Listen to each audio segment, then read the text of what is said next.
Terrence, what's going on, my friend?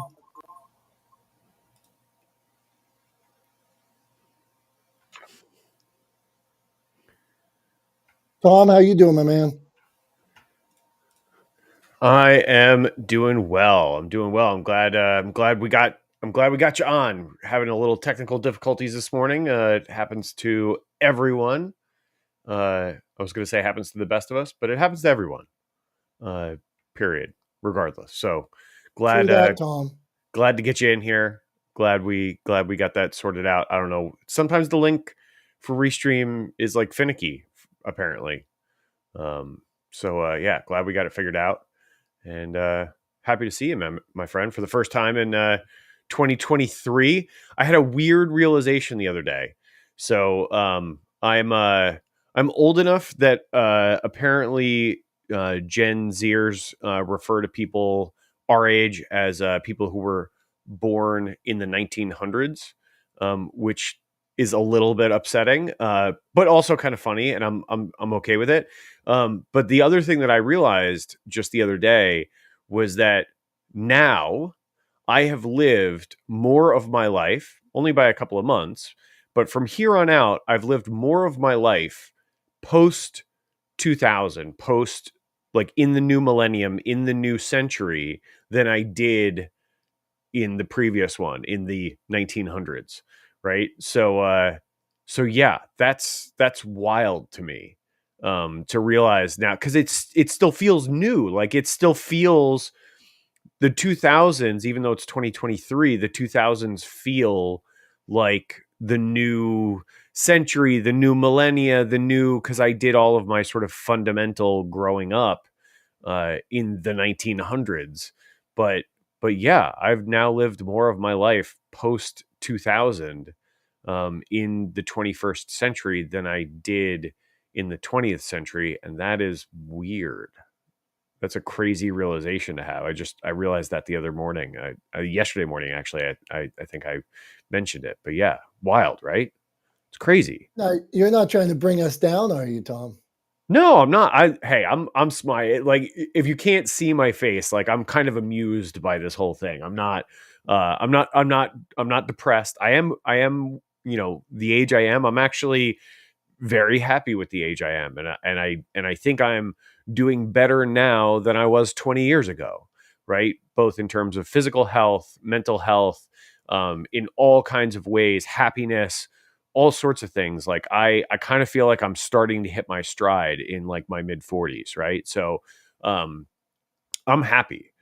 I just thought it was interesting. Like, it just never, because I think of the two time periods very differently, right? Like, the first kind of half of my life that took place in the 1900s, um, was slow because I was a kid, right? And that's where like so many things happened, so many fundamental events happened in my life, and I've been an adult for all of the 2000s thus far, and so that has all happened faster and less formative events took place.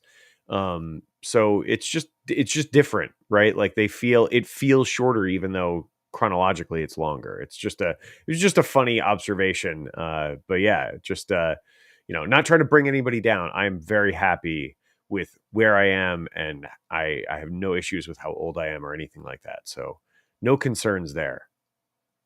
I had a birthday over the holidays, and I have this thought, like you, Tom, that maybe I'm better than I was 15 years ago or 18 years ago, and I have a goal to be better, right? Even if I'm not, right? I can accept, well, maybe I'm not as flexible or something, but maybe I can be. Maybe I can be faster. Maybe I can be stronger. Maybe I can.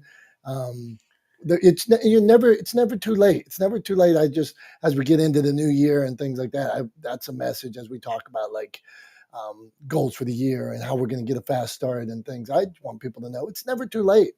Like, if you want to start playing the piano, go for it. I know you do some volunteer work with the fire department and EMT, right?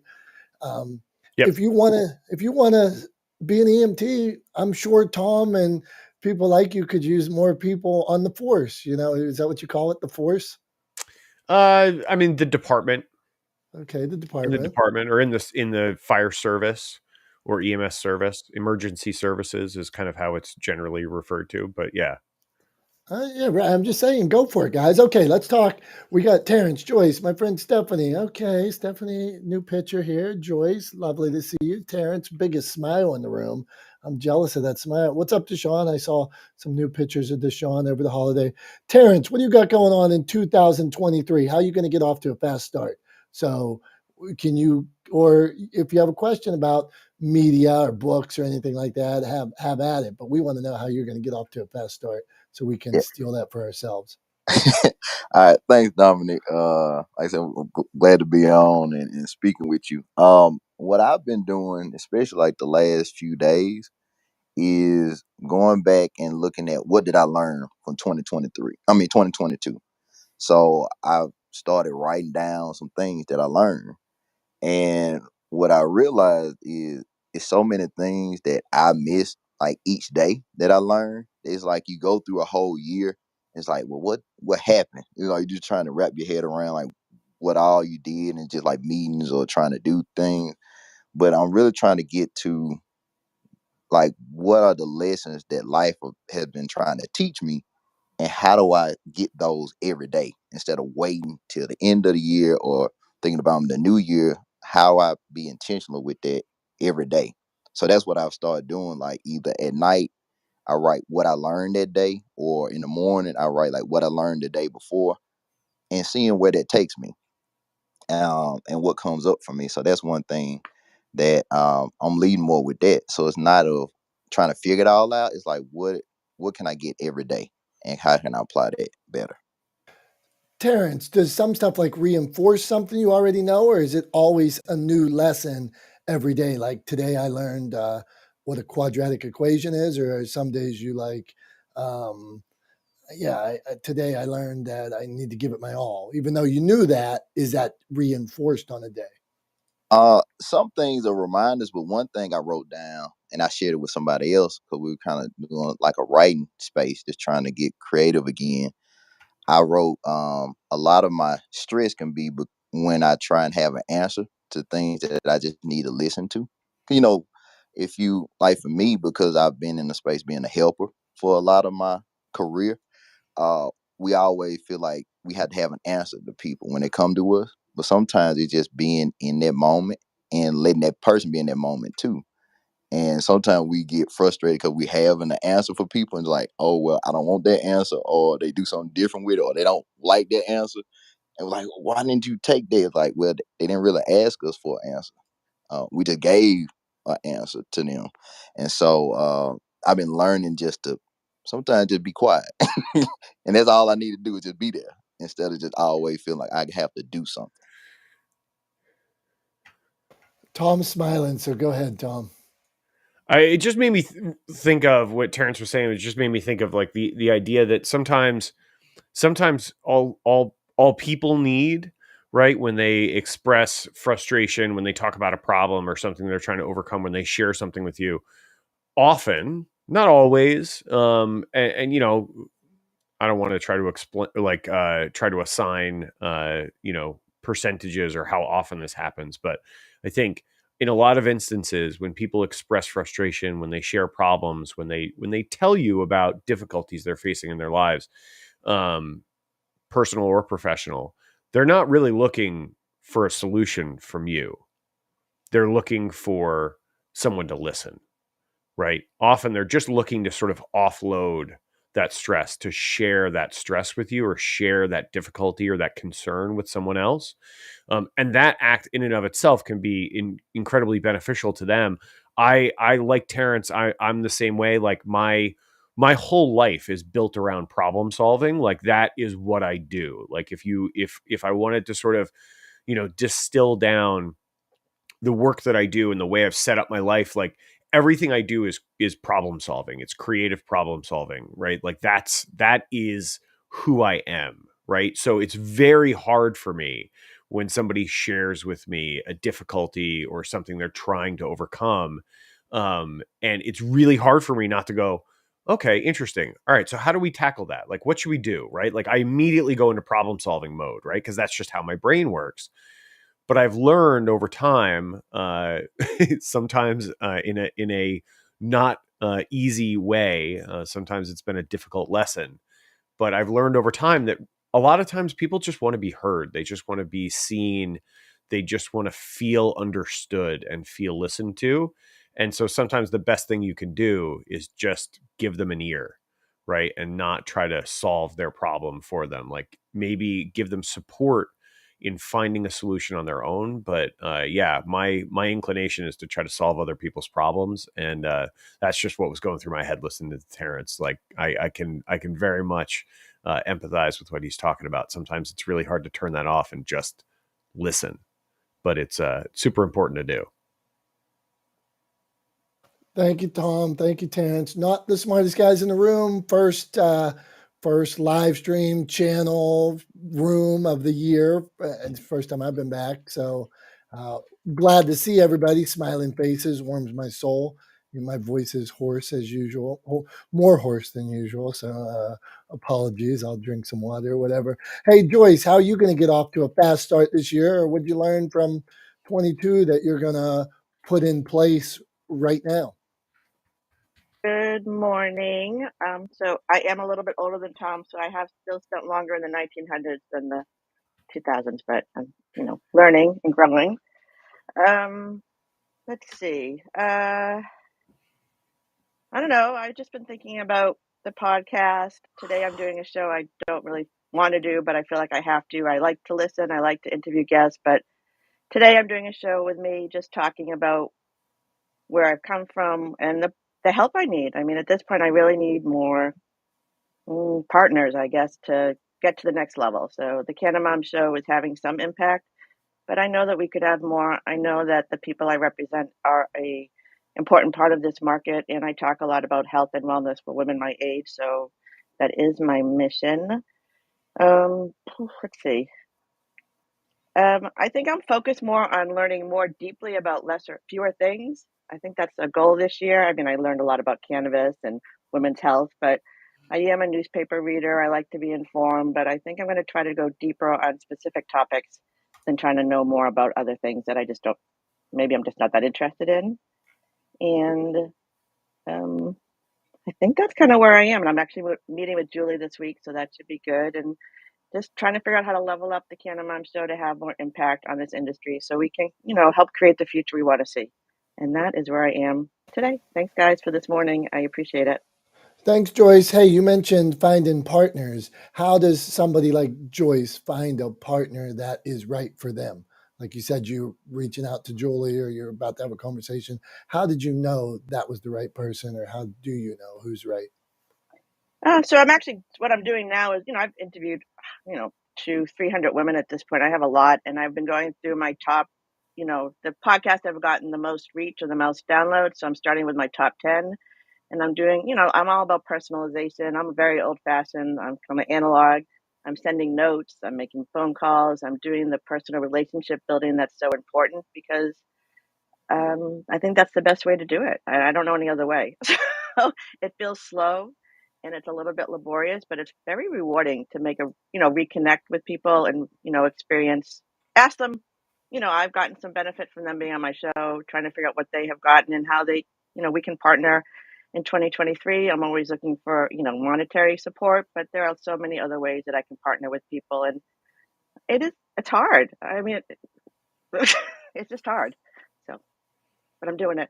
Hey, that's fair. Thank you, Joyce. And we'll maybe some other people have some good ideas on who to pick and things like that. Let's meet my friend Stephanie here. Stephanie took the leap of faith, left the corporate world, and is going all in on her business. So, Stephanie, I think you have a lot to steer us in the right direction about. And if you have any questions, you got a room of experts here that might be able to contribute to a solid answer. Thanks, Tom. Yeah, I've been going through massive leaps of growth since late November when I left my corporate job. There's been a lot of emotional and spiritual growth that's been happening that has been just incredibly rewarding. And it's difficult to put it into words, right? For people who may not know me, but I've just, it's so interesting the way that the world and the universe intertwine things. Because as Joyce is talking about connection, this was a big theme in my life yesterday as I talked through connecting with people and connecting with people on a different level and pulling at strings, right, during those connections and saying, wow, okay, this is how this is interwoven here. And this is why. And I just found a business partner yesterday who does the same thing I do, has an experience in an industry that I don't have experience in. And she, had mentioned to me that she wants to do something together rather than being on her own. And I'm like, that's perfect because I would love to do that too, right? Like, who wants to go into business alone necessarily, right? Like, we want to go into business for ourselves, but not necessarily by ourselves, right? So, just, the universe keeps granting me all of these awesome things to be grateful for just day after day after day. So I have been incredibly blessed over the past few months. And really, like Joyce, my goal this year is to really stay curious. Just consistently ask questions. And that's always been kind of a theme of my life. To do things with intention and openness and love. And I think all of those things are expressed by asking simple questions. But really, what my goal has been over just the past 4 days and into the new year is just to stay curious, constantly asking questions and trying to explore new things. So I don't have any questions right now on business. There's a lot going on right now.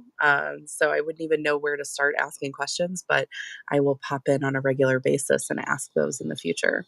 Okay, Stephanie, as a storyteller that you are, you wrote a book. Give us one tip for other people that might want to take a book writing journey. What is something you did that helped you be able to achieve that goal?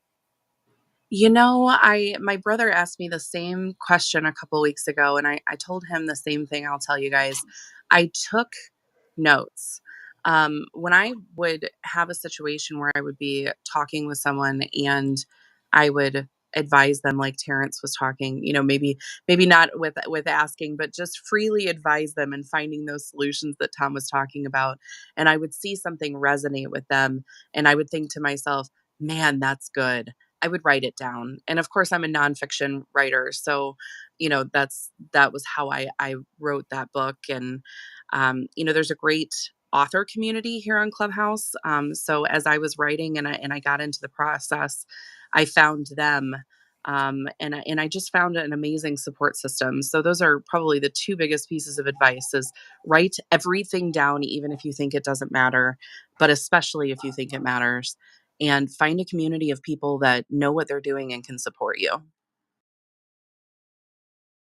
Stephanie, good stuff all around. Appreciate the book writing tips. Hey, Tom, did any of the, as you're pretty far along on a book right now, any of those things speak to you? Honestly, I can't say, I don't know. I don't know. That's the answer I have for you. I don't know. Okay. I That's got to fair. think about it. I also just got distracted by my dogs freaking out in the background. So I couldn't hear part of what Stephanie just said. You did a good job muting yourself then, but I'll jump in and say the thing for anybody in here that I think is super important is write that down. You have an idea, write it down. I woke up the other night in the middle of the night and had this idea, and I stayed up for like an hour, and I'm like, this is the greatest idea ever. And it probably sucks, but I wrote it down. I wrote it down, and at least that's a starting point of idea. Now I have idea with 10 bullet points that I can share and develop. So I think the sooner you can, jokingly in the publishing business, we say once you have an outline, you're 90% done. So like if you can get that idea down and start putting some content down, like Stephanie's saying, 90%. Seinfeld told a story when it was Chris Rock told a story on Seinfeld. And he said they were hanging out, and Seinfeld told him, you got to write every day. You got to write every day. And Chris Rock's like, write every day? How do I have time? I don't have that much material. And Seinfeld told him, he said, even if 90% of it's crap, 10% is good. And so that's my belief with like what Stephanie's saying there. If you can write that down every day, you can always edit it down later and use it for your next book, use it for your next presentation, use it for whatever. So, okay, let's Can move I on, Tom. Yeah, can I please. throw something in there, Yeah, Dom? go Because I ahead. think I 100% agree, and I think it really depends on like individual methodology, right? Like some things work better for certain people, and other things work better for other people, right? So if for you or for Stephanie, the methodology that might work really well is to actually get a notebook out and jot it down. The process that I've gone through in writing my book, which is like 95% of the way done at this point. Like the manuscript is assembled, we're just fleshing out some final details with the publisher and all that kind of good stuff.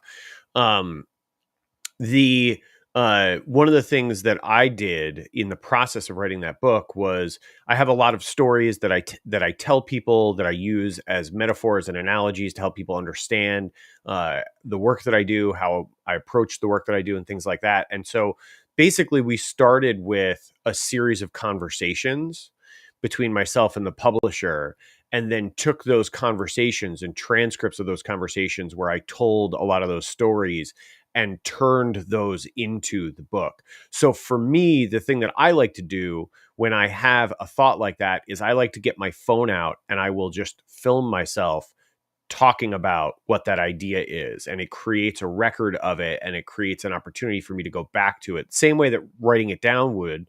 But my go-to is to say it rather than to write it. So I think that's a good alternate methodology for somebody if they're not inclined to write it out longhand, if they're not, don't always have a notebook at their bedside. Like, you can even just do it as a voice memo. It doesn't have to be video. Get it out, make a voice memo, and save it that way. And there's tons of apps now where you can take that audio recording and create a transcript from it and turn it into text and use that to kind of supplement your book or help you flesh out a book or writings that you're working on. So just a thought, an alternate approach that I've found tremendously useful, and something that I try to do now as I have like sort of regular ideas about things and ways to approach things, and my understanding of content and production and strategy evolves over time. I like to kind of make those recordings and create those videos as a way to help myself remember and kind of create a record of it. So yeah. So just another thought. I had something to chime in after all. What do you know? I like it. And it would be good to have those clips too for down the road, for you might want to put music to them and, slide in something across the screen or put pictures on it or whatever. So, and I am a dictator into my notes section in my phone as well. So that's one of those when I don't have notebook with me or something, I'll sit in the car or wherever I'm at, and it's sloppy as heck. I dictate right into my notes, period, and the next sentence starts. Sometimes it's not that clear. And then I don't have an app. I just go straight from my notes, email it to myself, start doctoring it up, and then get it over into the files. So, okay, let's keep this rolling, man. That was good writing tips. I like when we get into that. Go on, Tom. I was just going to say, just so you know, I know we got Deshaun coming up next. But then after that, Elise posted a question in the chat that's pertinent. So either we want to change order real quick and address Elise's question, which is in the chat, or do we want to go to Deshaun? I just wanted to throw that out there, just while we're on this topic. Oh, you're muted, buddy. We can't hear you. Here's how it's going to happen. I said, Deshaun, sorry, it's ladies first here today. And since the question's on topic, we'll go there, and then we'll go to our dearest, handsome friend, Deshaun. So, Elise, what do we got? Hi, thanks so much. I hope everybody's having a good week so far. I just had a follow-up question, Tom, to your mention of recording those thoughts, and it has to do with protection and IP, because as I understand it, and I'm so glad Dimple's in the room, she definitely knows far more about this than I could ever. As far as any creative works, it's always been my understanding that if you write it down in word form, that's what keeps it protected versus if it's recorded. I don't know if that's still the case though, because of the emergence of all of these new tools and technologies. But that was just a thought I had, Tom, when you were talking about some of the approaches you use to capture those creative ideas, especially as it relates to recording those words versus writing them down and having them documented. Just a thought. Wanted to ask the room, see if anybody knows anything about it. Thank you so much.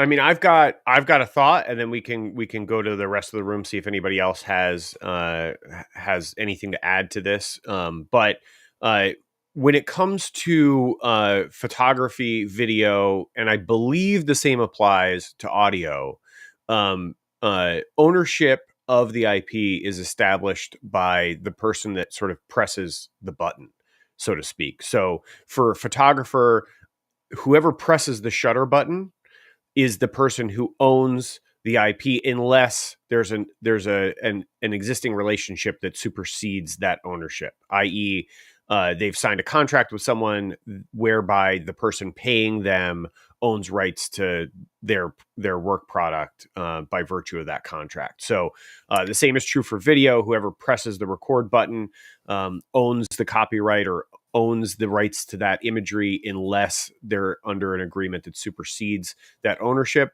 and they've assigned the rights elsewhere. And I believe the same is true of audio recordings, that whoever actually records it, whoever hits the record button, is the owner of that work product, unless other arrangements have been made. So that's the default position, I believe. And then it's a matter of then you get into proving who recorded it, who first, et cetera, if somebody tries to sort of pirate your work or whatever. The flip side of that is, I think often people get really caught up on overprotecting IP. I think they get caught up on overprotecting ideas, and rather than sharing them with the world. And I think that's a sort of a dangerous habit to get into. I think because at the end of the day, innovation isn't about creating something novel, from whole cloth. It's about taking existing things and applying them in a novel way. And so, I think there's no harm in kind of sharing your ideas, sharing your thoughts. And at the end of the day, too, it's really good for branding, right? If you're going to share your values, share who you are, share your thoughts, you're giving an opportunity for people to understand who you are, how you think, and creating the potential for them to connect with you on a human level, and attracting people that share values with you. So those are all good branding things. So I think you're better off, in most cases, you're better off sharing that stuff than you are trying to hold on to it too tightly. That's just Absolutely. my thought. Absolutely. And thanks for adding that, because as you were saying that, it got me thinking about some of the click-through terms and agreements for some of the apps that we may use to record those things. So that may be something that we can all consider, as we embark on our creative endeavors. When it comes to recording things, making sure that as we're looking at the terms and conditions of the apps that we use, that we're not unknowingly giving away those rights. So I'm glad that you brought that up. But yes, to your point, sharing is ultimately the ideal approach, just making sure that we're navigating some of the ins and outs while we go through the process of sharing is also important. So thank you so much for adding color to that. I appreciate it. Tom, Elise, eloquently said by both of you. I'm sitting here thinking, what a spectacular answer by both of you. Just why not share it, but protect it to some level. So just beautiful stuff. Thank you. I do want to say to that point, if you're sharing it on those apps can go away. You can get locked out of platforms. You can get suspended. So Dr. Tachi talks about platform agnostic. I love that. I love that word that she used, platform agnostic. So can you house your stuff on something you own separately and then share it on those other sites so that it remains your content? So I think that's and to that point, Dom, I would always recommend don't use a third-party app to record content. Use use the sort of the the hardware native application, i.e., like the actual camera app on your smartphone, if you're going to use your smartphone, the voice memo app on your smartphone, if you're going to do that. So if you're recording content, don't use a third-party app. Use something native to your hardware to record those things, to avoid that concern that Elise is talking about with signing away those rights to a third party, right? If you use Instagram, I'd bet you there's some, I haven't, fully admit, have not delved into the fine print in the Instagram user agreement, and I bet nobody else in this room has either.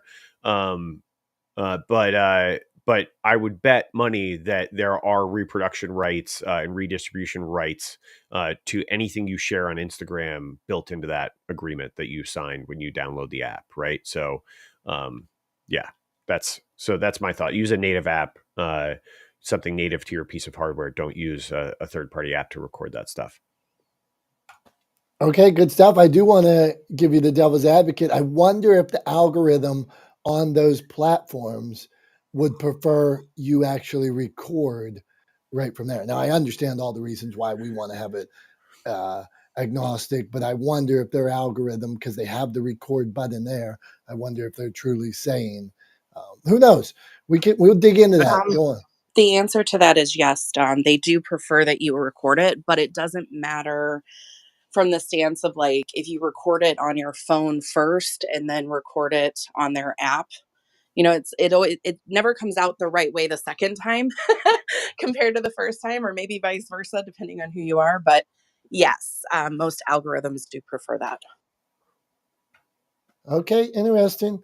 Deshaun, where do you stand on this? Welcome to 2023 edition of Not the Smartest Guys in the Room, because Deshaun's here. It gets a little smarter and a little better. So, Deshaun, where you weigh in on this? How are you going to get jump started on 23? What do you got for us? Hey, so thank you for inviting me up. And I've been listening to y'all answers. And I think it all goes hand in hand. But you know, when the last room that we was in before the new year came in, we was talking about TikTok and everything. And I started recording videos on my phone so that I knew that whatever I would put out, that I had that ownership too.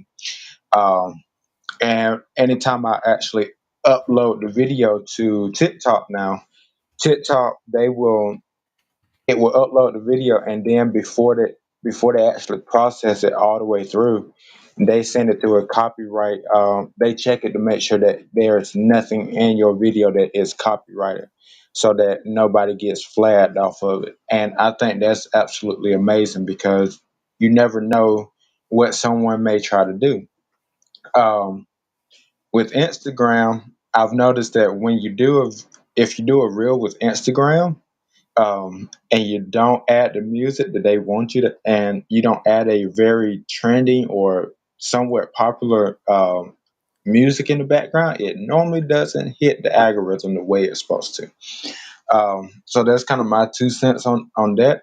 So coming into 2023, um, you know, it's been great so far. We're in the fourth day, and it's been amazing. And I had to just learn coming out of 2022 to evolve, become more the person that I wanted to be in order so that I could see the change that I desire to see in the world. Um, Me and Julie Loken we spoke before the holidays. We came up with a new name for the podcast. So we went from unscathed and thriving to unscathable, which is actually not a word if you look it up. So I actually was able to come up with my own definition on it. And I have that in writing, and I've made posts on it, and I've put my little tag at the bottom of them. And but it has also opened up the doors for me to be on expert panels to talk about how to come back up, how to make a comeback after hitting rock bottom. And then waking up this morning to a potential gig to be on a TEDx stage in Evans, Georgia.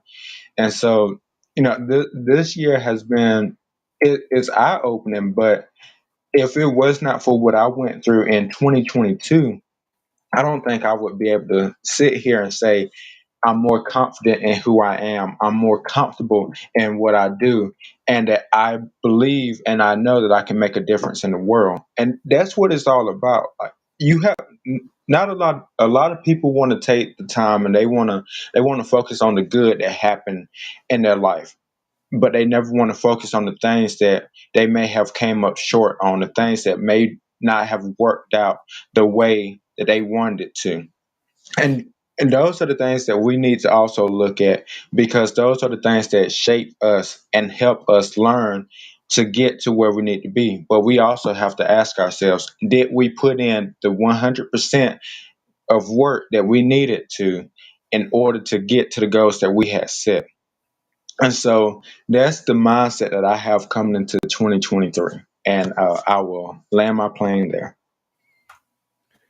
I want to, Dom, if I can just jump in real quick. What Deshaun was talking about made me think of something. Again, this is a thought that I had going on the other day that I did not create a recording of, but I should have. So I heard this interesting interview with a guy named BJ Fogg. He is a Stanford researcher and professor, and he works in the world of human behavior. And he's created a methodology called Tiny Habits. And sort of the crucial, without going into crazy amounts of detail on what Tiny Habits is and how it all works, et cetera, et cetera, I encourage everybody to look him up. It's actually really interesting stuff. And he's done a couple of like TEDx talks. And so there's some easily digestible parts of this. And the interview I listened to was on Wisdom from the Top with Guy Raz.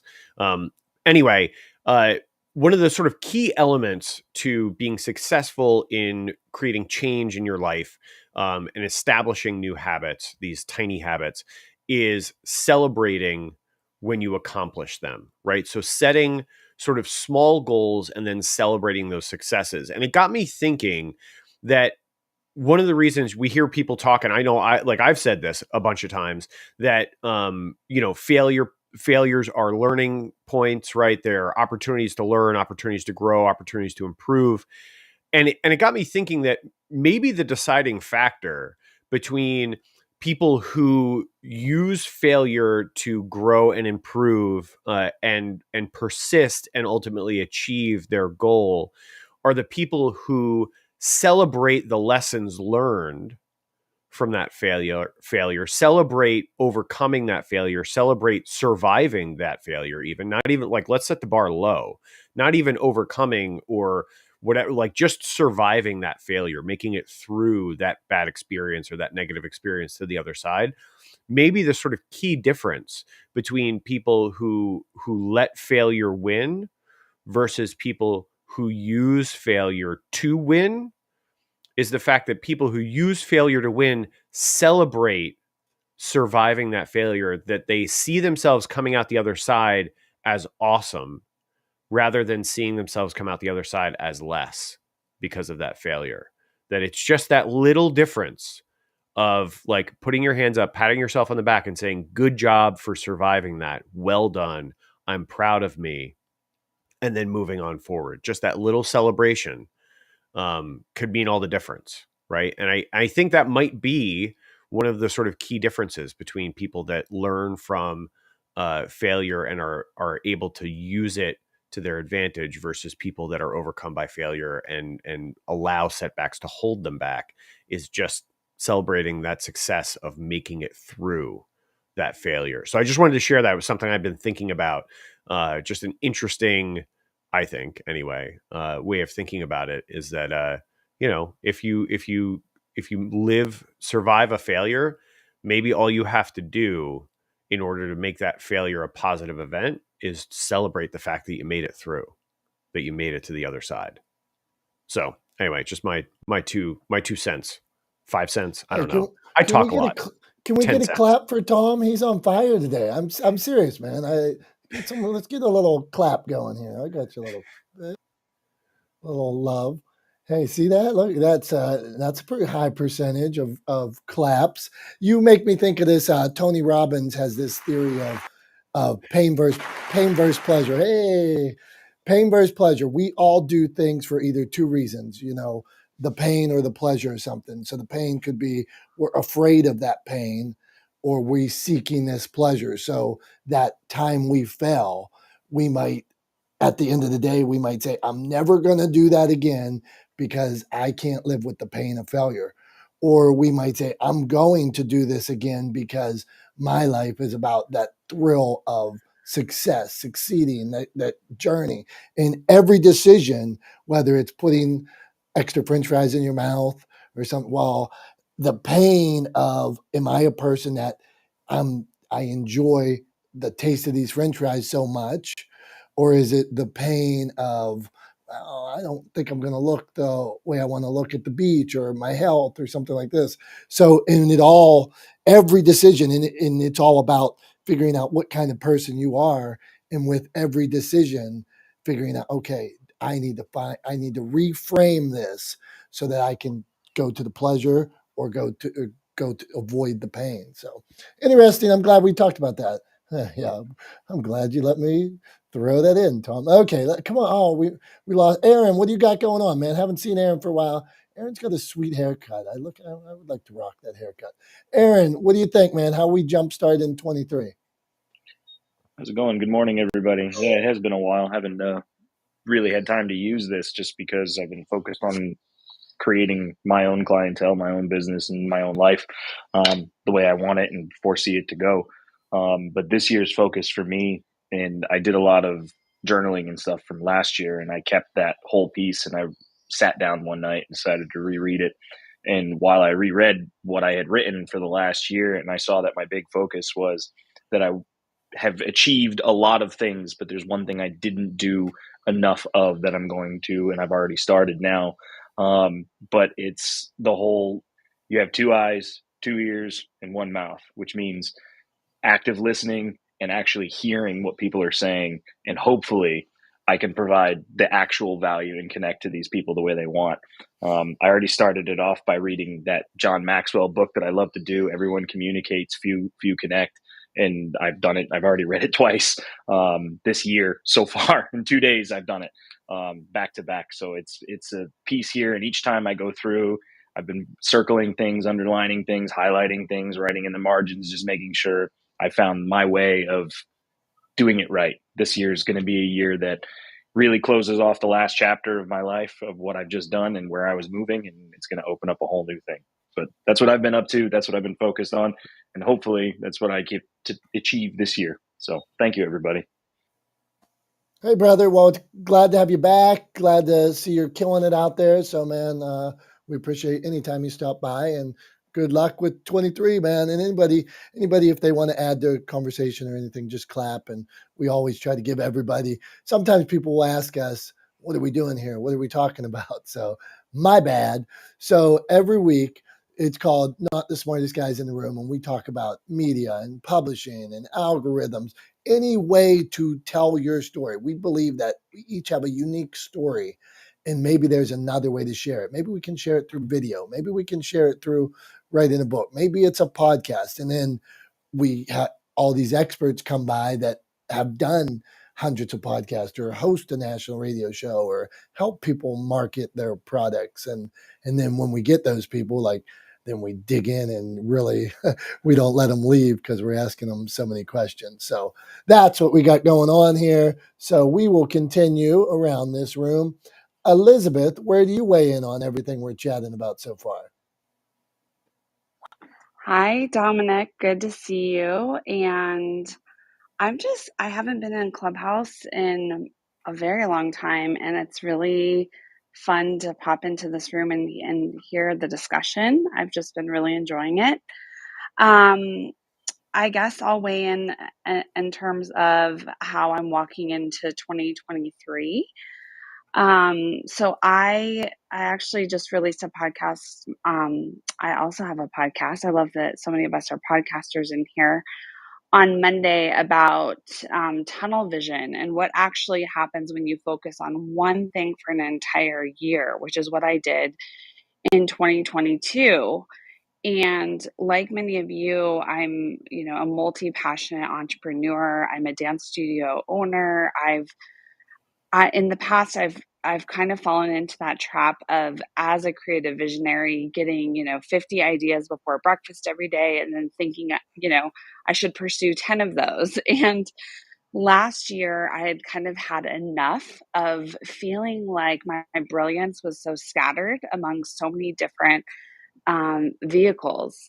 And so this past year, I went all in on my wedding dance coach dance studio business. I have a brick and mortar dance studio in Denver, Colorado, and a virtual dance studio where we work with couples all over the world, and a team of instructors. And that business always did really well. But last year was the first year that I put all of my focus and attention and energy into that one business. So I had a coaching business, I shut that down. I had a yoga and dance studio for adults, I shut that down. And it was really scary to just put all my chips on the table and go all in on myself and my vision for this business, because I knew that this business was like coasting along. My God, what if I put all of my brilliance into her and she would just like skyrocket to the moon? And so this past year, we had exponential growth, 84% increase in gross revenue. I started off with 650 followers on Instagram, and we closed out the year at 45,000 followers. And y'all know that followers mean nothing unless you can, get them off of Instagram and into your email list and into your client base and build relationships with them. And, we did all that. And so it's really interesting because I share that story because I think it can be really scary to just go all in on one thing. That's not generally what we're taught. We're taught to diversify, don't put all your eggs in one basket. But there's something extremely powerful about that disciplined focus. And for me, it takes a lot of intention because, like I said, I have big dreams and big visions, and there's so much I want to do.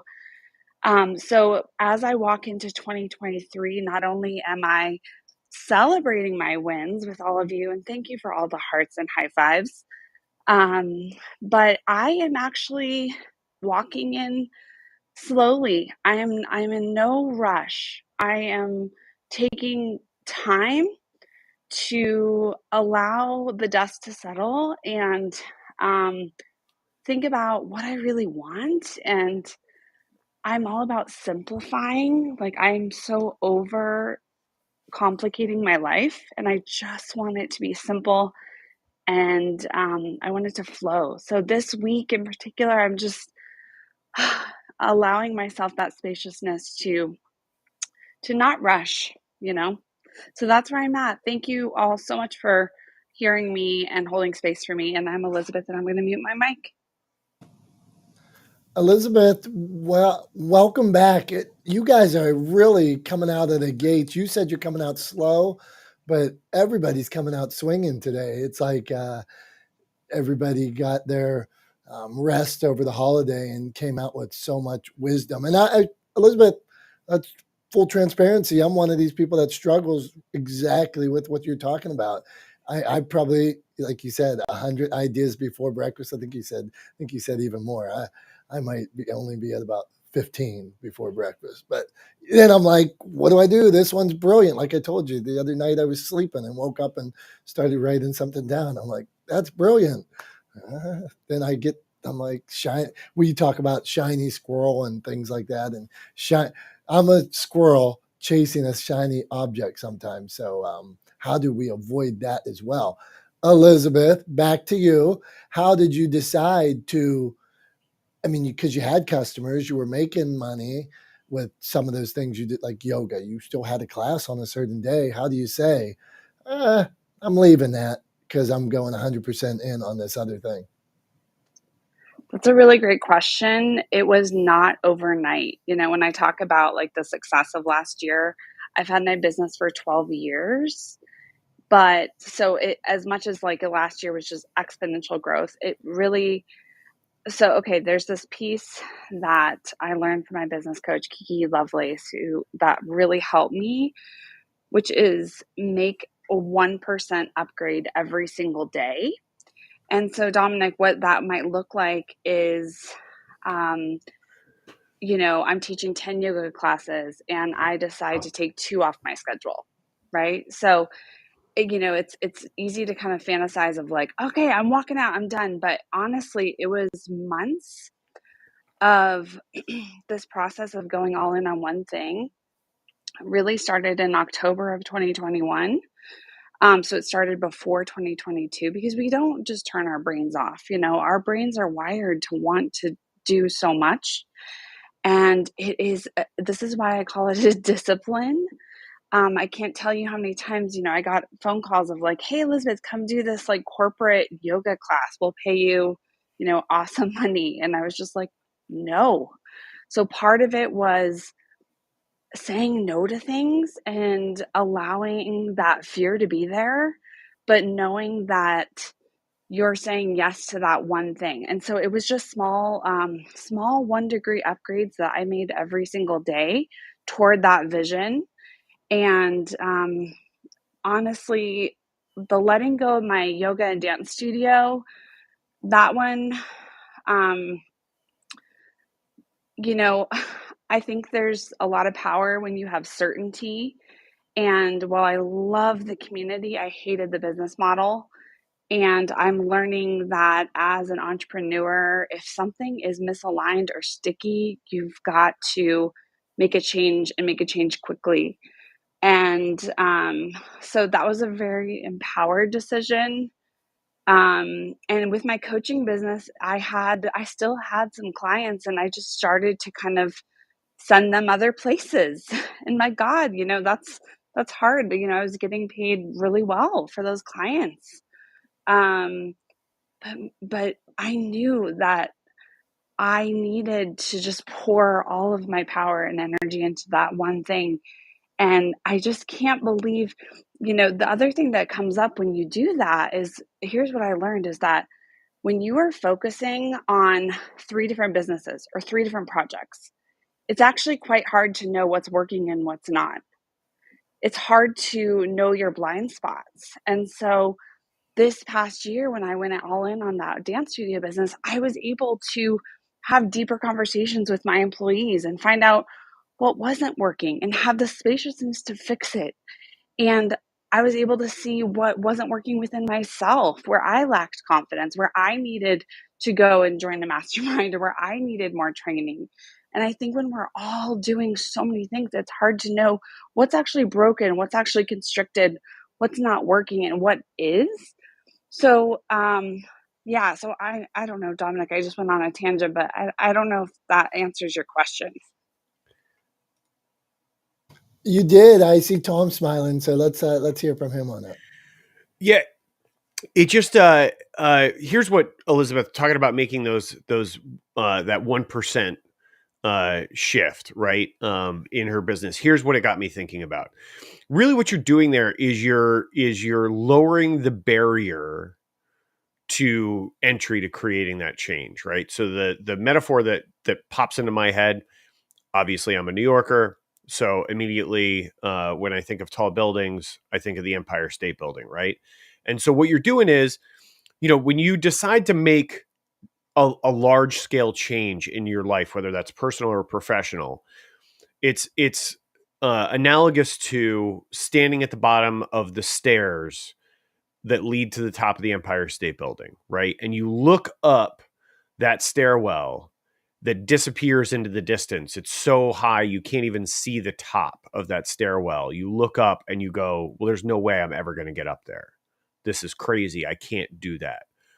But what you can do is you can go up to the second floor, right? And then once you get to the second floor, you can go up one more floor to the third floor, right? And if you do that every day, right, if you lower that barrier, so instead of saying, I'm going to go to the top of the Empire State Building, you just say, I'm going to go up to the next floor, right, every day.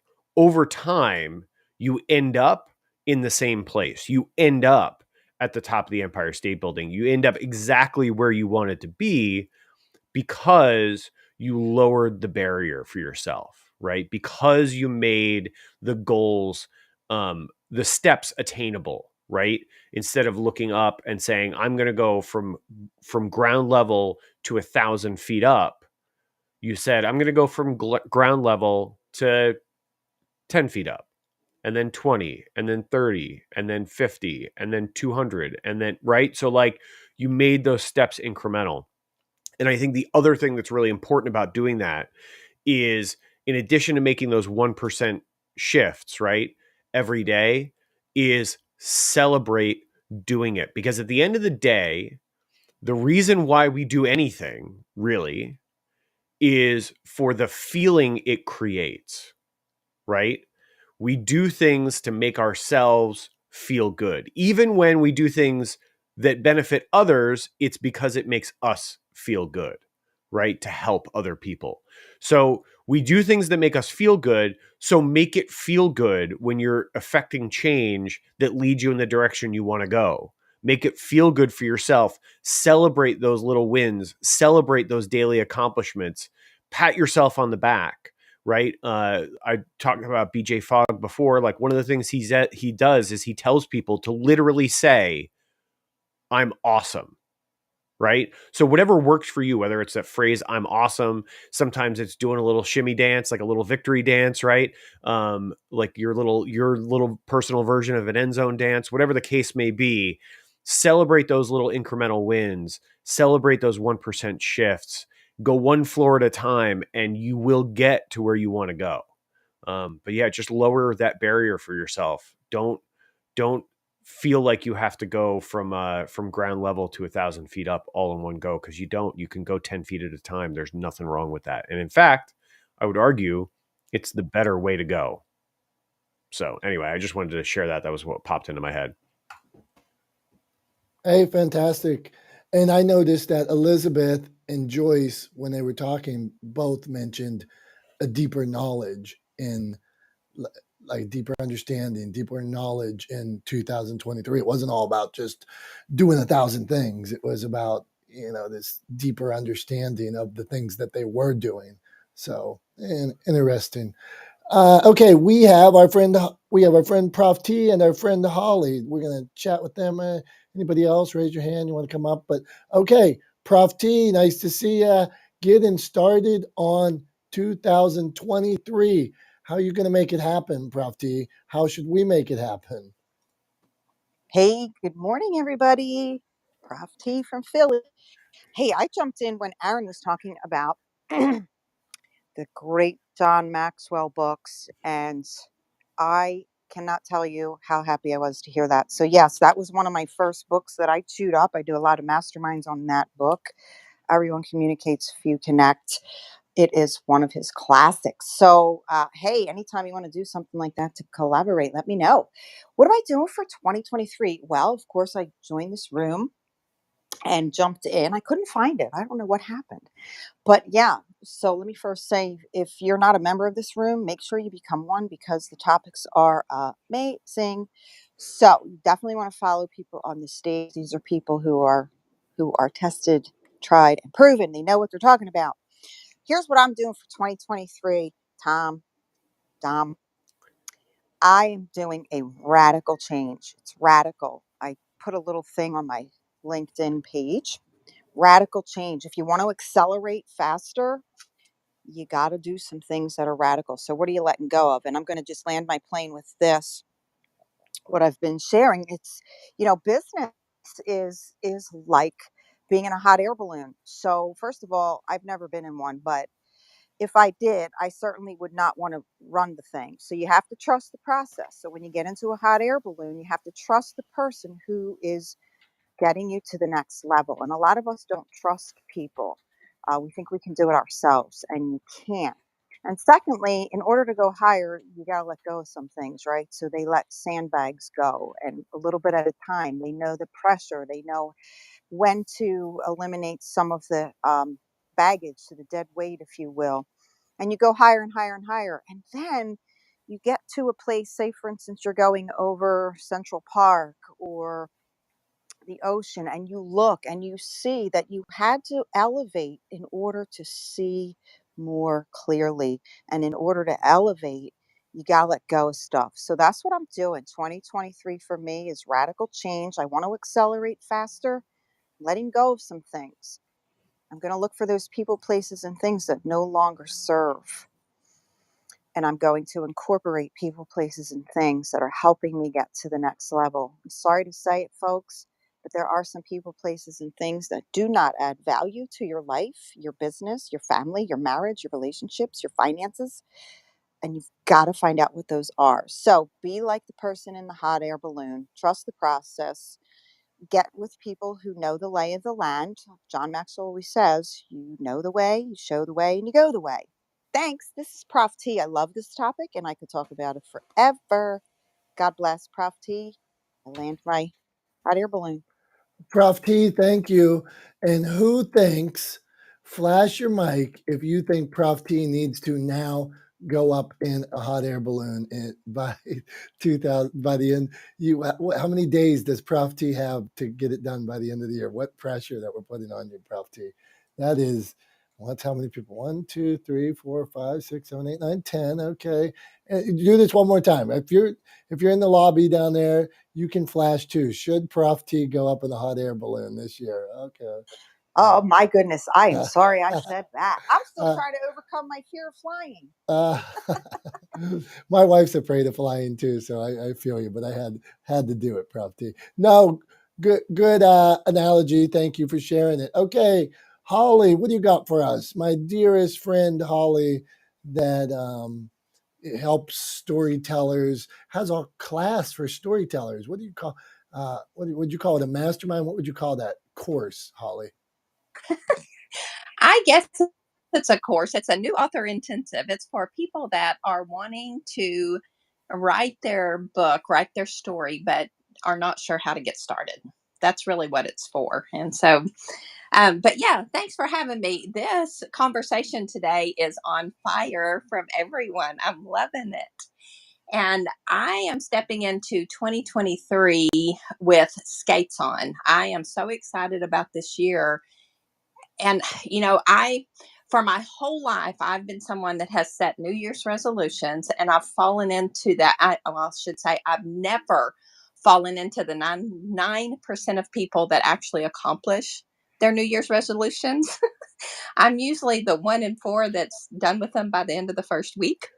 And so the last 2 years, and including this year, I have switched to choosing a word of the year. And I know this has kind of been a trend, and people have probably heard a lot about it, but I cannot tell you how much choosing that word has changed my outlook for the year and the things I do for the year. And I'm just going to give an example. This year, my word is elevate, because if you decide to choose a word, you really need to put a lot of thought into it and choose the word that's really going to drive you forward. And there's several areas in my life that I need to elevate this year. I need to elevate my health. I need to elevate my business. I need to elevate my family, my relationships with my family, and relationships with my friend. There's my church. There's several areas that I really need to elevate, to pick up and do more and be present more, all the things. And when I choose that one word, I can apply it to all those areas. Whereas if I choose a resolution to lose 15 pounds, it doesn't have the same weight. And after I choose my word, as I go through the year, I make my decisions based on that word. Is this going to elevate, fill in the blank? And if the answer is no, then I don't do it. And so I did that last year. Last year, my word was cohesion. And I really wanted to bring together all the aspects of my life, the things I was trying to do in business, my family, all of those things. And I based my decisions on that word. Is this going to bring cohesion to whatever? And like I said, if it's not, it's a no. If it is, it's a yes. And the year before that, my first word that I chose was limitless. And I allowed myself to dream and find and reach and do the things that I often put limits on myself for before. And so I really, I'm pumped. I'm so excited about this year and elevating all the aspects. And so if that's not something you've done, I would encourage you to really look at it and do it, because it has made a huge difference in the way my last 2 years have played out. And I know it's going to this year as well, Dominick. Thank you, Holly. And something I want to touch on that Holly brought up, that the idea of the resolution or the word or a goal.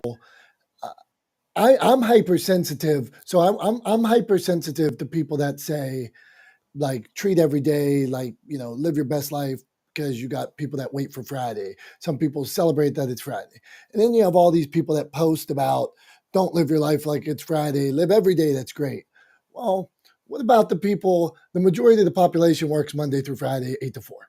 So maybe the person is posting because they get to see more of their family on Fridays, or they know that they celebrate birthday parties with their family on the weekends and things like that. So maybe that's why they're saying Friday is good, that they look forward to Friday. But sometimes people are quick to say that Friday is bad. Celebrate Monday. Like Monday should be a Friday. My point here is that, let's say, a resolution. If a resolution helps one person, great. If the word helps one person, the word of the year, great. If religion helps one person, my dad, I don't know if I ever told you, my dad's an atheist. So my dad might not believe in something, but there are billions of people who are helped by something. So this religion. So I just wanted to say to anybody that, hey, if something else, if it can help you, if it does help you, more power to you. Use that thing, use it to your best, go all in with it. And maybe one of those other things helps somebody else. Don't worry about them, worry about you. So that's my, what would you call that? Public service announcement on quit being so hard on Fridays and on resolutions. So sorry. Okay.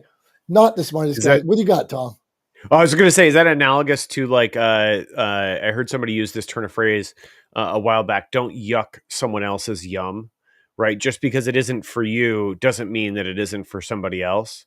That's You know, right. Don't write on my parade. Exactly. yeah, yeah. I just the thing I was thinking about though, with what Holly was sharing about resolutions and things like that was, first thing that popped into my head was I hate resolutions. I hate them because I think See, you're more often raining on parades. here, But here, if done right, so hold on. If yeah, done right, you don't hate the resolution. You hate the people that don't follow through or the people that said it. But at its core, couldn't it be good?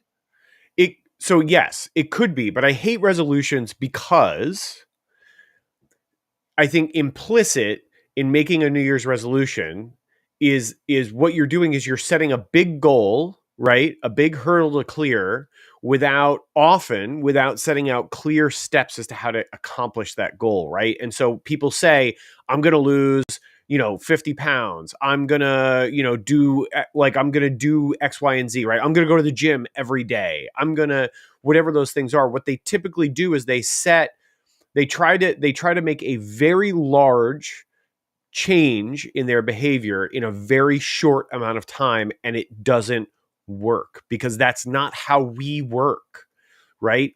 Change is incremental.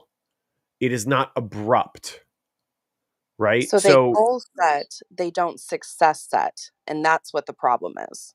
exactly. And that's why I kind of hate them because yeah, they don't succeed. And then you end up with people kind of being down on themselves, internalizing that failure in negative ways because they're setting themselves up to not succeed, right? Because they're trying to make abrupt, large change rather than small incremental change. And so like I'm all for goals. I mean, look, we all know I'm all for goals, right? Like I talk about my goals and I have my goal, my mission in my business is one that I will never accomplish. And I know that, right? But I take steps every day in the furtherance of that mission, right? So yeah, it's just about understanding that change is incremental, not abrupt. right? Small changes have the potential to become big change over time. Big changes almost never stick over time, right? So just I'm going to go ahead, piggyback Stephanie. if you don't mind. Yeah. So like, I agree. And I think, one of the things I've been posting a lot on my social media pages about New Year's resolutions and goal setting and things like that, because it's terms that everybody's familiar with. And it's something that a lot of people do, but I think it was 93% of people who set a resolution don't achieve their resolution by year's end. And you're exactly right. You're on point. It's about success setting.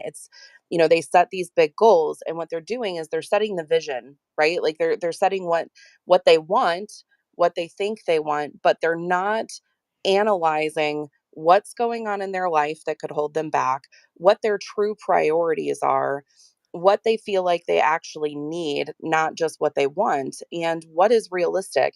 I've told this before. I had a friend who wanted to do the keto diet, and she was like, "I want to do keto diet. Like, I think it's going to really change my life." And I'm like, "What steps are you taking right now to do that?" And she's like, "Well, what do you mean?" And I'm like, You can't do the keto diet right now." And she's like, "Why? Of course I can." And I'm like, "You can, but it's not going to bring you the changes because you're not going to stick with it. You need to make small changes, like you were saying, Tom. Go out and get unsalted butter instead of, margarine, and use less of it, and see how that affects you. And if you start to feel better, then add another change in there, those small incremental changes. But if you have that big vision, like you were talking about, Tom, where I want to lose 50 pounds, okay, what are the action steps? We talk about SMART goals, specific, measurable, attainable, realistic, and timely. Take the attainable out and put action based. That action, those little steps that are going to take you there every single day, that's how you succeed. You don't succeed just by setting the goal and saying, I want something. You succeed by saying, I will do this, I will have this, and here's how I'm going to get there, and creating that clear path and action plan. I'd love to add to that too, because that's such a great point, Stephanie. So well said. And I think one of the things that is often forgotten when it comes to setting those big goals is laying the groundwork first, particularly if you have a big vision, a big goal, and you know that you have to put together an action plan. Like that's the external part of getting to that vision. But depending on what your goal is and how big it is and the amount of change that needs to be made in order to attain that goal, there's also an internal plan, right? Sometimes when we're laying the foundation to achieve a vision, we first have to do a lot of work that's not necessarily tangible so that we can lay the appropriate foundation to then take that action.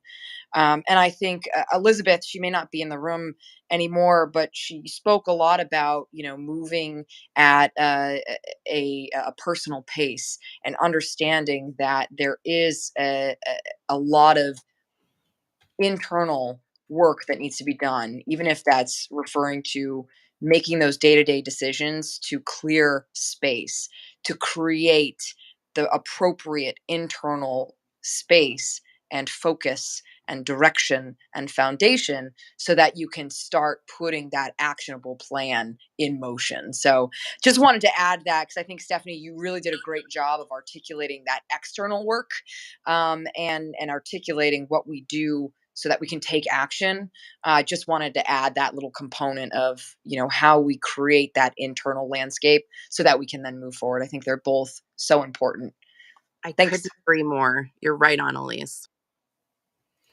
Yeah, I mean, I agree 100% with both of you. And I think it's, it's all about, I think internally and externally, it's about creating the opportunity to be successful from the get-go. So you talk about losing 50 pounds, right? Like one of the things, or going on a particular, I'm not a fan of restrictive diets personally.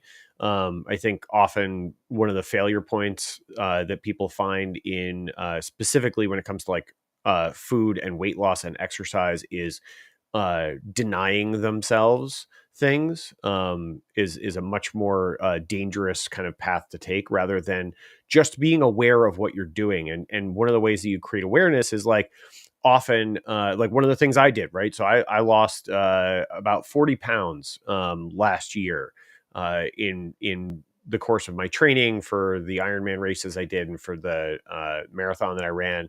I lost about 40 pounds. And the way that I did that was by actually paying attention to what I ate, not eliminating things from my diet. Did I eat ice cream? Absolutely. Did I have, pizza? Absolutely. Like, did I eat my favorite foods? Yes. Did I eat them every day? No. And did I eat them in large quantities? No. Right. So one of the things I did was I just started one meal at a time. So I started by just keeping track of what I ate for dinner. Right. That was it. Small incremental change, right? So I kept track of what I ate for dinner. And then I started keeping track of what I also ate for lunch. And then I started keeping track of what I ate while I was exercising, right? And just doing that, making myself aware of how much I was consuming enabled me to make better decisions about what I ate and when I ate it. And that change, being aware of what I ate and when I ate it, which I did simply by starting with just writing down or making a note of what I ate for dinner, right? That was how it started.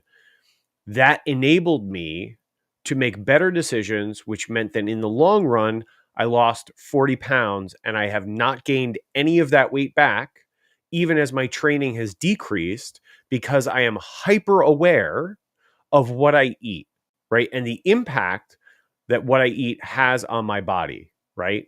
And it's not really about weight, it's more about like fitness and leanness for me and how it affects my ability as an athlete. But it was small incremental change, right? I just started by taking notes, right? And it made me aware and it enabled me to make that long-term change. But if I guarantee you, if I had last January, if I had said, I'm going to lose 40 pounds this year, it never would have happened, right? So you just have to start with attainable actions, right? Take actions, small ones, and it'll create change over time. It'll help you build both that internal and external change over time. So just wanted to share that. But it's how I accomplished the athletic goals that I set for myself over the course of the last year, right? And how I'm going to accomplish the ones I've set for myself going forward. So yeah, that's What I would say to that, Tom, is that a lot of people have a hard time being completely honest with themselves when they write things down. There's some people that would say they want to lose 50 pounds, but then they go, what do I do? And then they say, well, I want to eat this, or I don't have time for that. And they give themselves that instant gratification by saying, I'm going to go for a run today. If you say that to yourself and you're actually honest with yourself and you hold yourself to be accountable for it, makes things a whole lot easier. The problem is a lot of people don't want to look at the person in the mirror and be like, wow, this is who I am. Am I going to face this? Can I face this? Some of it has to be like a self-confidence feeling or self-esteem. I'm right there with you. During the pandemic, I got fat. There's no way to say it other than I got fat. I'm not supposed to be this heavy. I wasn't supposed to be that heavy. And I was like, I need to make a change. The minute that happened, the minute I realized it, I started to make that change. I was a Marine before. I'm still a Marine because once a Marine, always a Marine, right? So I know what to do. I know how to take those actionable steps, but it took a lot of look yourself in the mirror and be like, is this who I want to be? Or do I want to be something better? Or do I want to be something worse? And I obviously wanted to be something better. I have a family. I have to provide. I'm a dad. I have to make sure that I set a good example, at least for myself. And that's where we're at. So I agree with you there, but you got to make sure you stay completely honest with yourself. Otherwise, it's just a waste of time, and then you waste everybody else's. Thank you, guys. Thank you, Aaron. This is Stephanie jumping in, Elise. Appreciate all you guys. Thank you so much for being here today. Not the smartest guys in the room. We got Elle and Shirley. We got to talk to Elle. Haven't seen Elle. She's got a new picture, I'm noticing. What's going on, my friend? What do you got in store for us for 23? Good morning. 2023. So I kind of do things a little bit differently. Actually, before the end of the year, I've been doing this for about 5 years now. I do an audit. So I do an end of the year audit. I keep pretty detailed calendar, what I was doing, who I was with, all of those sorts of things.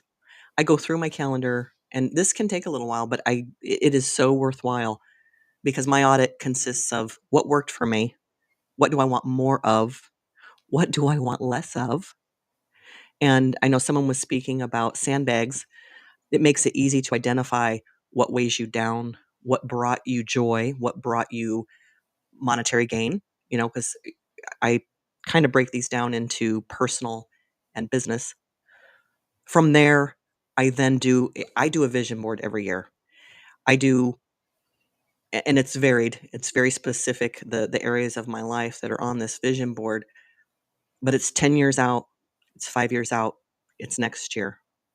And from there, my goals and how to get to those places include action steps, and I call those the work boots. So you can have visions, you can have dreams. Without the work boots, they're nothing. And I can look back now, and I keep my vision boards. I keep all these audits in the same notebook. But some of those things have happened, and like it's the work boots that made it happen, not the vision, because you keep all this stuff in your head anyways, right? It's all floating around up there. But without the work boots on, without the action steps, it doesn't get done. And sometimes these things are big things. I know somebody said small incremental. Sometimes they're big, scary leaps. They are.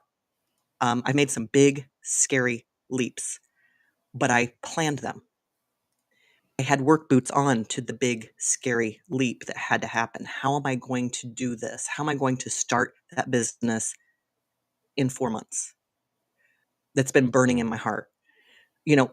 It's from that vision board, I keep it pretty prominent in my workspace.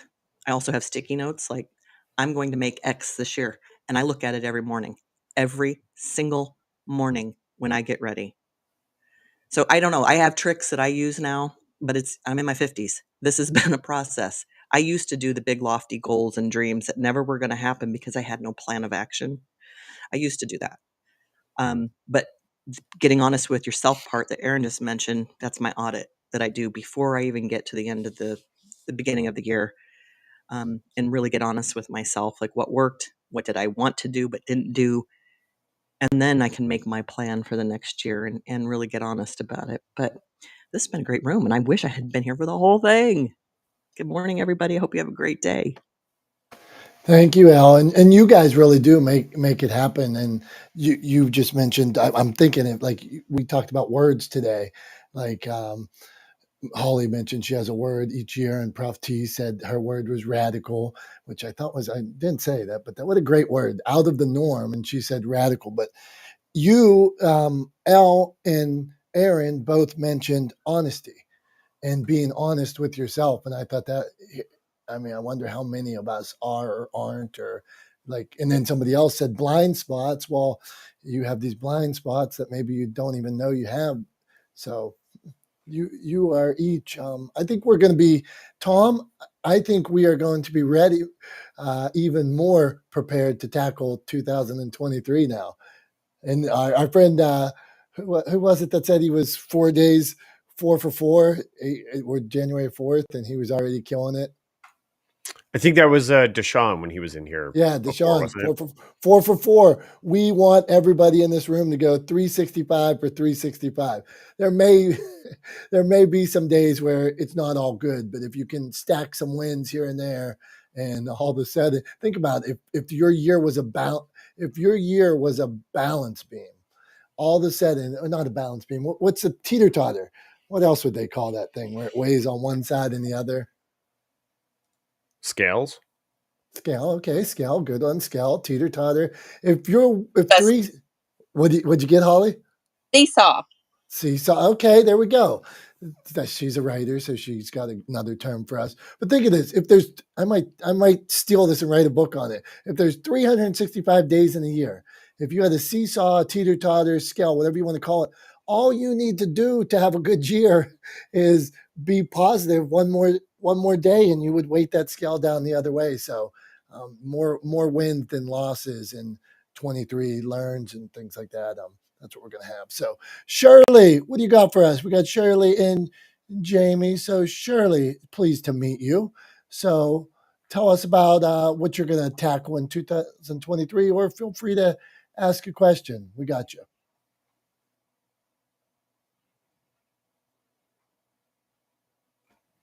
She may come back. Shirley, 3, 2, 1. Well, we will move on to Jamie, our voiceover artist, who has a movie coming out. See, this year, Johnny told us about your movie. So go on, Jamie. Good morning, everybody. Skinamarink comes out Friday the 13th of January. So next Friday, I can't wait for next Friday. I'm going to scare you guys because there's 2 little kids and a dad that's missing. They don't say much about the mom. But guess who plays the mom? Me. So don't go into that movie thinking there's no mom in that movie because they're wondering what's in the dark. Oh, that's the neat part. So I hope I don't scare everybody too much. Go see Skinamarink next Friday. It's the new year. I'm thrilled to come in here and tell you over the break since we last spoke. I've become a grandma for the first time ever. And she's the cutest little thing. So I haven't been online a lot. Thank you, Holly, Michelle, everyone. I've been watching FaceTime. So my battery dies a lot. It does on Clubhouse too. So it's been sitting on the charger for a while. So it's either I'm watching my new granddaughter or listening to Clubhouse. I really have to say it's been a lot of video with my daughter right now. It's wonderful. So being a grandma is great. You know, goals are, as I put into the chat, your goals have to have, you got to have a positive point of view. When you're making your goals, you work backwards from your goals too. I learned this in my Bachelor of Science in Nursing. It's 15 years ago now. Oh, wow. I'll be 46 next month. I'm not embarrassed about that. I'm very proud of that. I actually have some little gray hairs now. I've been following Dom and Tom for a while now, and I love coming up here and hearing everybody with their positive talk because this is how I've always been in nursing school and working in mental health. And then the voiceover started because I was home and I got hurt at work at the psych hospital. So now I do voiceover and I'm acting, as you can see in that. And I do my mental health stuff like online with anybody. These guys I meet on Clubhouse, my friends. I always check in with my friends. I know which ones have anxiety and won't go get help for it, and I help them cope through it because, that's what friends do. So I am out and about to go do more friend stuff because I have to go give Christmas presents that I switched sizes because, of course, I got the wrong size. But I seen you guys in here and I really wanted to say hello. So I'm Jamie Hill. Make sure you watch Skinamarink and follow me on Instagram if you want. It's jamie.hill.vo. And I'm on Clubhouse sometimes. So see you later. Send me a message if you're on Clubhouse and I'll chat. I'm always open to meet new people. So Jamie Hill dropping the mic. Have a good day, you guys. Jamie Hill, thank you. You dropped it as always. We appreciate you. I'm thankful for each of you today because as we journey into 23, I feel a little fuller. I told Tom I needed him to cheer me up today, so he gave me a couple smiles, and all of you added to that as well. So thank you. So Tom, you wanna take us out today? Take us home. Sure thing, bud. So glad we could give you a smile this morning in the room. Everybody, give it a clap for Dom. He does such a great job running this room every week. There's no way I could host this without him. He's the actual original. I'm the interloper. I was the guest for a long time before Dom invited me to co-host this with him. So so thanks to Dom, I wouldn't be here if it wasn't for him inviting me into this space. And thanks to all you guys for coming here every week. I really appreciate all of you coming here, supporting us, supporting this room, sharing your wisdom with us because we are not the smartest guys in the room. And that's the whole idea. We always want to surround ourselves with people who are smarter than us, who know things that we don't, so that we can all benefit from that shared knowledge. So that's what we try to do here every week. And super appreciative that you guys are here with us and sharing your experiences. And I think I think doing a good job of helping everybody in this space, everybody listening to it now or watching it in the future or listening to it in the future, set themselves up for a good 2023. I definitely had that in my mind as something I wanted to talk about, and I'm so glad that the conversation went that way over the course of the room, because we were I think we gave a lot of wisdom, a lot of knowledge, a lot of tools to folks to help set yourselves up for success in the coming year.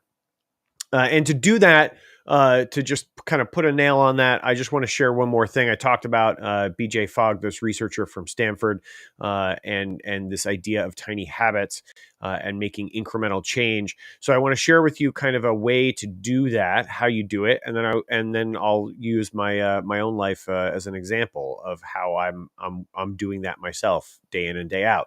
So what you want to do when it comes to setting incremental change is you want to pick a small change, right? So an example that BJ likes to give is to floss one tooth. Literally that small a habit, floss one tooth. And then what you want to do to make sure that you actually engage in that habit is to create an anchor for it. And the anchor you want to use is an already existing behavior, right? So the example is, if you want to start flossing, then the way you start that, the way you create that change and start building those habits is you commit to flossing one tooth after you brush your teeth, right? You brush your teeth every day anyway. So after you brush your teeth, you floss a tooth. It's that simple. And then when you finish flossing that tooth, you look at yourself in the mirror and you say, I'm awesome, right? Or you do your little end zone dance. You celebrate that victory. You celebrate that success, that accomplishment. Even though it's tiny, you celebrate it, right? Because it creates that feeling of accomplishment. And if you make yourself feel that accomplishment over and over and over again, that tiny habit over time will build into meaningful change, right? So we talk about setting goals, setting, my goal, right? Like I've talked about this before. I have a mission that's core to my business and the way I conduct myself and the things that I do. And that mission is to humanize the world of business through better communication. And what I do every day in service of that mission to accomplish that goal is I talk about that mission every day. That's the tiny habit, right? The tiny habit is I talk about it, right? It is a super simple thing to do.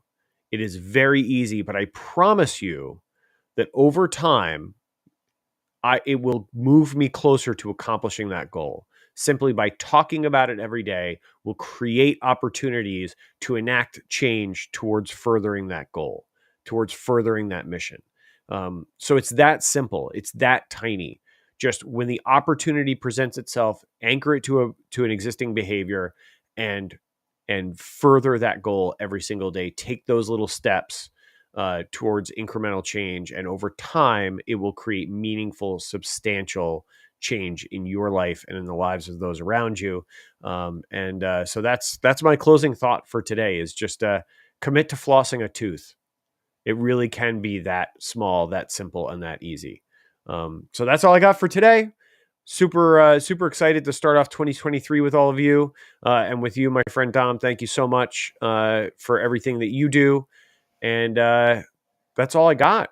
I think we'll close it out. We'll see you guys next week and touch base on how 2023 is shaping up and how many days in a row we've got wins. Hopefully it'll be what are we up to? 4? So it'll be 11 at that point by next Wednesday.